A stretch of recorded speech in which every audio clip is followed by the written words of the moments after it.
Good morning, I am Tracy Spence with your newscast. This newscast is brought to you courtesy of BioLife Energy Systems. Come join the living. Call them at 800-875-5433. USA Credit Repair, the key to beautiful credit. You may call them at 800-786-1330.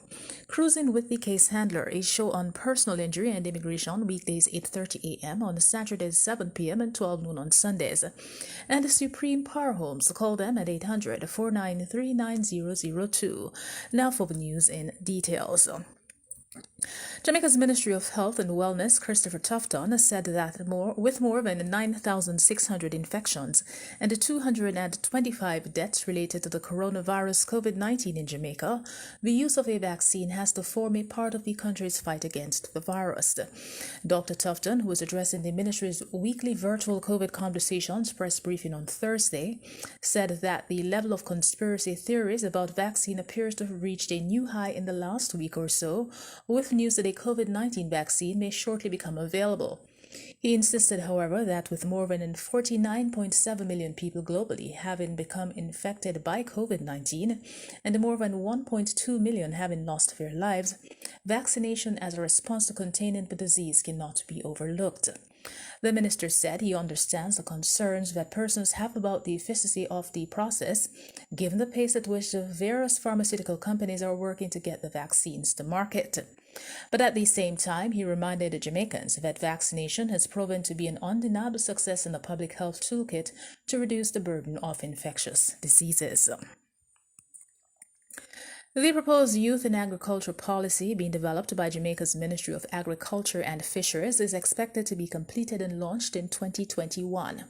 This was disclosed by Portfolio Minister Floyd Green, who said that the earmarking of at least 20% of government-owned lands for agriculture use by young persons in the sector under age 35 is among the priority focus areas.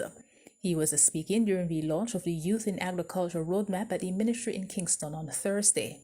Noting that youth in agriculture experience challenges accessing land, Mr. Green indicated that he has instructed officers at the ministry to take the necessary steps to ensure that they have government land set aside for the young people. Mr. Green advised that the ministry will be targeting lands held by the Sugar Company of Jamaica Holdings Limited and those in the agricultural parks to ensure that young people can access these. He said that the policy will also address the long-standing issue of training and access to technical services. Meanwhile, Puerto Buena Mountain, that is at the center of an environmental dispute, will host ecotourism developments as well as investments in residential and commercial operations and clean energy, Jamaica World LLC has disclosed. The site, considered a critical habitat for the endangered Jamaica bow and scores of endemic species, has been at the heart of controversy after it was revealed last weekend that the Holness administration overruled a state watchdog that has denied the investors a mining and quarrying permit. Having received permission to mine 123 acres of the 569-acre property it owns, Jamaica World Operators of Bengal Development Limited has sought to convince the country that it will be compliant with the 72 conditions outlined by state regulator, the National Environment and Planning Agency, NEPA. Both NEPA and the National Resources Conservation Authority had denied the organization a mining and quarrying permit because of the land's ecological value. Managing partner Kashif Sweet, who spoke through the firm CL Environmental Committee Limited, said on Wednesday that quarrying was the first of a multi-phase property development on Puerto Buena, also called the Dry Harbor Mountain. In sports this morning, Jamaica Football Federation JFF President Michael Ricketts says that the new rules addressing how the upcoming National Premier League season will end in the event of a stoppage will be finalized when approval has been given to start the league. The 2021 campaign has been delayed because the JFF has not received no objection documents from the Ministry of Health and Wellness to the revised health protocols. The Ministry of Health and Wellness asked the JFF to clarify specifics in its plans for the protocols for the proposed central locations.